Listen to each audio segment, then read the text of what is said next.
Hello my dear students, welcome again to the channel हमारी academy. और जैसा कि आप लोगों को मालूम होगा कि इन्फॉर्मेटिक प्रैक्टिस का सैम्पल पेपर रिलीज हो चुका है जो कि सीबीएसई ने किया हुआ है। और आज हम देखेंगे इसी सैम्पल पेपर के बारे में कि किस तरीके के क्वेश्चंस आने वाले हैं, क्या पैटर्न होगा, कितने मार्क्स से कितने क्वेश्चंस आएंगे। तो वो सारा हम क्या करेंगे इस वीडियो में डिस्कस करने वाले हैं। ठीक है, तो देख लेते हैं किस तरीके का आपका पैटर्न रहने वाला है। टाइम है 3 आवर्स, यानी कि 3 घंटे का आपका पेपर होने वाला है इस साल भी। और मैक्सिमम मार्क्स इस बार भी 70 हैं। ठीक है, तो 70 मार्क का आपका पेपर होगा जिसको करने के लिए आपको मिलेंगे 3 घंटे। इसके अलावा जनरल इंस्ट्रक्शन देख लेते हैं। दिस पेपर कंटेन्स 5 सेक्शन, यानी कि इसमें 5 सेक्शंस रहेंगे, ABCDE। ठीक है, इसके अलावा लिखा हुआ है ऑल क्वेश्चंस आर कंपलसरी, यानी कि सारे क्वेश्चंस आपको करने होंगे। Section A have 18 questions carrying 0-1 marks each. ठीक है, जो फन से जो सेक्शन ए है उसमें 18 क्वेश्चंस रहेंगे और वो सारे क्वेश्चन 1-1 मार्क्स के रहेंगे। अभी देखेंगे हम किस तरीके के क्वेश्चंस आएंगे वो 1-1 मार्क्स वाले। इसके बाद आपका सेक्शन बी चालू होगा जिसमें 7 क्वेश्चंस रहेंगे और वो सारे सातों क्वेश्चंस कितने मार्क्स के रहेंगे, आपके 2 मार्क्स के रहने वाले हैं। ठीक है, तो ये हो गए हमारे ऊपर 18 नंबर के 18 क्वेश्चंस और नीचे 7 क्वेश्चन 2 मार्क्स के, यानी कि 14 मार्क्स का हमारा हो गया सेक्शन बी। इसके बाद बात करते हैं सेक्शन सी आएगा। सेक्शन सी में आएंगे 5 क्वेश्चंस और हर एक क्वेश्चन वो रहेगा 3 मार्क्स का, यानी कि 5 3 जा 15, 15 मार्क्स का आपका रहेगा सेक्शन सी, जिसमें 5 क्वेश्चन आएंगे 3-3 मार्क्स के। इसके बाद आएगा सेक्शन डी जो कि है 3 लॉन्ग आंसर टाइप क्वेश्चन। उसमें 3 क्वेश्चन रहेंगे, वो लॉन्ग आंसर टाइप क्वेश्चन रहेंगे और वो तीनों के तीनों क्वेश्चन रहेंगे 5-5 मार्क्स के। तो सेक्शन डी हमारा रहेगा 5 मार्क्स का, जिसमें 3 क्वेश्चन रहेंगे और तीनों का वेटेज होगा 5 मार्क्स। क्लियर। इसके बाद बात करेंगे सेक्शन ई जो कि हमारा लास्ट सेक्शन है और हैज 2 क्वेश्चन। उसमें सिर्फ 2 क्वेश्चन आएंगे कैरिंग 4 मार्क्स ईच, जिसमें दोनों क्वेश्चन कितने कितने मार्क्स के रहेंगे, 4-4 मार्क्स के रहेंगे। 1 internal choice is given in question number 35 against part C only. ठीक है, और क्या बोल रहा है कि एक इंटरनल चॉइस रहेगा पार्ट सी में, यानी कि हर क्वेश्चन में 3 क्वेश्चन रहेंगे और जो उस 35 क्वेश्चन का भी जो सी पार्ट है उसमें क्या रहेगा, इंटरनल चॉइसेस रहेंगी। ठीक है, चाहो तो आप ऊपर वाला कर सकते हो या नीचे वाला कर सकते हो, सिर्फ किस पे, पार्ट सी में। ठीक है, अगेंस्ट पार्ट सी ओनली। ठीक है, तो अभी हम देखेंगे किस तरीके से वो पार्ट सी इन्होंने बनाया गया है।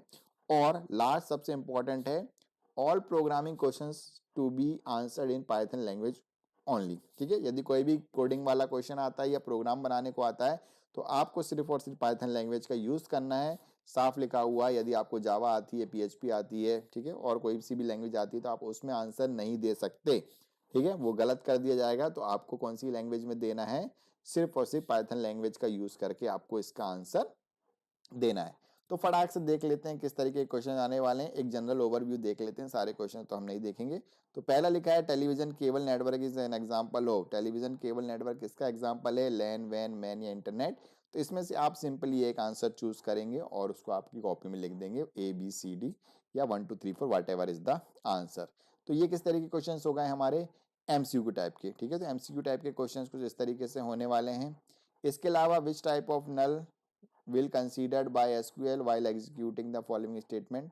ठीक है, which type of values will not be considered, कौन सी वैल्यू कंसीडर नहीं की जाएगी जब हमारी एग्जीक्यूट होगी क्वेरी। क्या लिखा हुआ है, select count column name from inventory. तो ये कॉलम नेम में हम क्या चीज काउंट नहीं कर सकते, तो इसका आंसर होगा नल वैल्यू, क्योंकि कोई चीज है ही नहीं तो हम उसको क्या काउंट करेंगे। ठीक है, तो इसका आंसर होगा नल वैल्यू। तो इस तरीके से आप इसका आंसर लगा सकते हैं।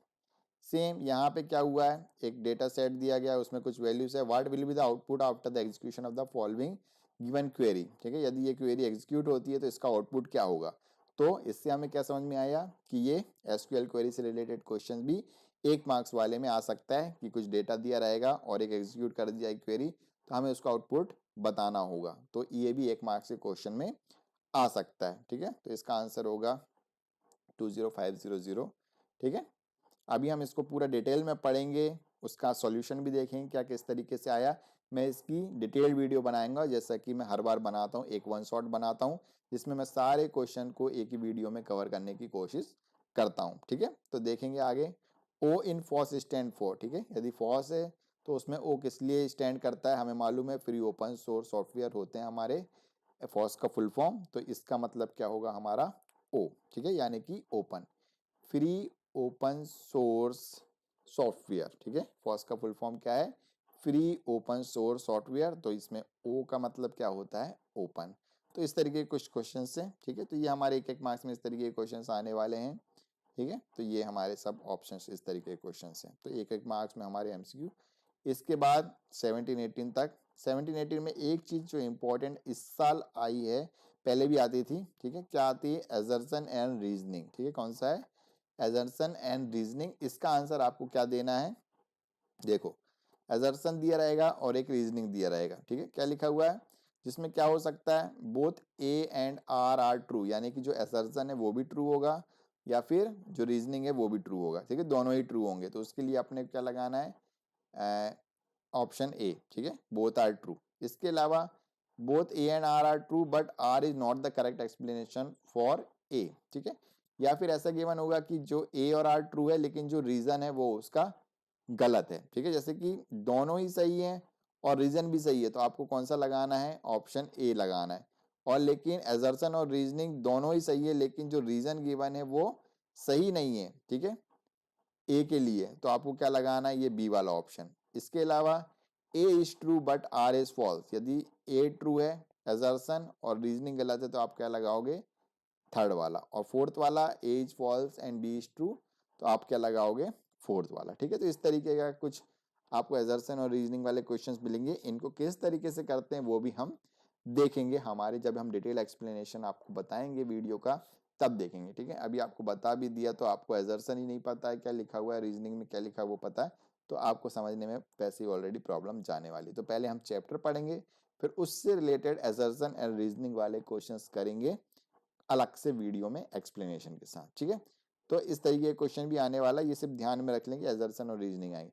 फिर दो दो मार्क्स में कुछ डेफिनेशंस आ सकती हैं, जैसे लिखा है वेब पेज और होम पेज की डेफिनेशन लिखो, एक एक लाइन की डेफिनेशन लिख ली है सिंपली, 2 मार्क्स का क्वेश्चन है, ठीक है।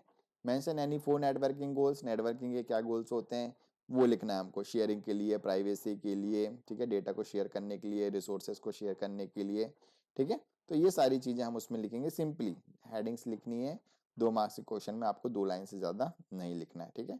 इसके अलावा कुछ आउटपुट दिया गया है, इसके अलावा हमको इसका बताना है कि किसी ने कुछ क्वेरी लिखी है तो उसकी क्वेरी में क्या गलती है वो बताना है और उसको सही करके लिखना है। इस तरह के क्वेश्चन भी हैं। What is the purpose of order by clause, order by clause का क्या यूज होता है, हमें मालूम है, असेंडिंग या डिसेंडिंग ऑर्डर में जमाने के लिए यूज होता है, और एक एग्जाम्पल देना है सिंपली उसका, तो ये 2 नंबर का आपको आंसर में। तो इस तरीके के 2-2 मार्क्स के क्वेश्चन आने वाले हैं। फिर 3 मार्क्स के क्वेश्चन आने वाले हैं वो एक्सक्यूएल से रिलेटेड। देखो यहाँ पे एक टेबल दी है और 3 क्वेरीज दी है, तो हमको बताना है कि इसका क्या आउटपुट आने वाला है, ठीक है। तो हम इस टेबल को देखेंगे और ये क्वेरीज को सॉल्व करेंगे और इनका आउटपुट लिखने वाले हैं। तो ये 3 मार्क्स के क्वेश्चन आएंगे, ठीक है। सेम देखो 3-3 मार्क्स वाले में सारे के सारे में जैसा आप देख पा रहे हैं कोडिंग डली हुई है, ठीक है। तो 3 मार्क्स के क्वेश्चन में एसक्यूएल से रिलेटेड क्वेश्चन आएंगे और कोडिंग से रिलेटेड क्वेश्चन आ रहे हैं, और यहाँ पे एक थ्योरी क्वेश्चन भी है। लेकिन यदि बात करें नीचे 30 का क्वेश्चन देखें, 31 भी देखें, 31 में भी ये देखो पूरा ये एसक्यूएल फंक्शंस को एक्सप्लेन करने का दिया है, 32 में भी, 33 में भी ये नेटवर्क से रिलेटेड क्वेश्चंस हैं, ठीक है। और 33 में भी देखेंगे तो ये हमारा मैटप्लॉटलिब का क्वेश्चन है, ठीक है, और ये भी हमारा एसक्यूएल से रिलेटेड क्वेश्चन है। तो ओवरऑल 35 में भी आपको ये टेबल बेस्ड क्वेश्चन मिलता है, ये डेटा फ्रेम से आया हुआ क्वेश्चन है, ठीक है। तो ओवरऑल जो आपने देखा कि जो 3 नंबर के क्वेश्चन है, 4 नंबर के क्वेश्चन है, 5 नंबर के क्वेश्चन है, उसमें एसक्यूएल, डेटा फ्रेम, लिस्ट, इस तरीके के जो हमारे टॉपिक्स हैं उनसे, यानी कि कोडिंग पार्ट ज़्यादा है, ठीक है। तो कोडिंग से रिलेटेड आपको पूरा पढ़ना है आपका सिलेबस। वैसे भी आपका जो इन्फॉर्मेटिक प्रैक्टिस है उसमें मेनली आपका जो हमारा मेन पार्ट है वो कोडिंग वाला पार्ट है, ठीक है। बाकी जो नेटवर्किंग वगैरह है वो तो कम वेटेज वाले हैं, उसमें ज़्यादा क्वेश्चंस नहीं आ रहे हैं, ठीक है। उसमें से 1 नंबर के 2 नंबर के क्वेश्चंस आएंगे। लेकिन जो बड़े क्वेश्चंस हैं, जो 3 नंबर के 4 नंबर के क्वेश्चंस हैं, वो कहाँ से आ रहे हैं, यहाँ तक आप देख सकते हो, यहाँ पे डेटा फ्रेम से आ रहे हैं, सीरीज से आ रहे हैं, ठीक है, या फिर एसक्यूएल से आ रहे हैं। तो वो सारे क्वेश्चंस आपको करना ही करना है। 2 मार्क्स वाले क्वेश्चन में भी एसक्यूएल के क्वेश्चंस भी देखने को मिले, ठीक है।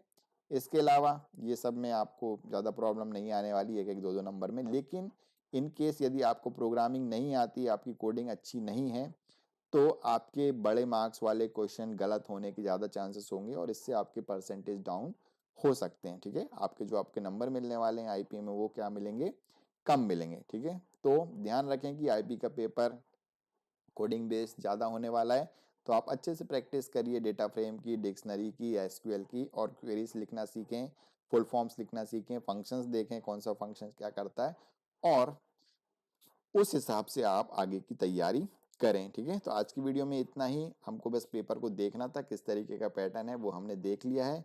तो जो हमारा नॉर्मल थ्योरी पेपर होता है वैसा ही है, उसमें 1 मार्क्स का भी क्वेश्चन है, 2 मार्क्स का भी, 3 का भी, 5 का भी, तो सभी प्रकार के क्वेश्चन है हमारे पास।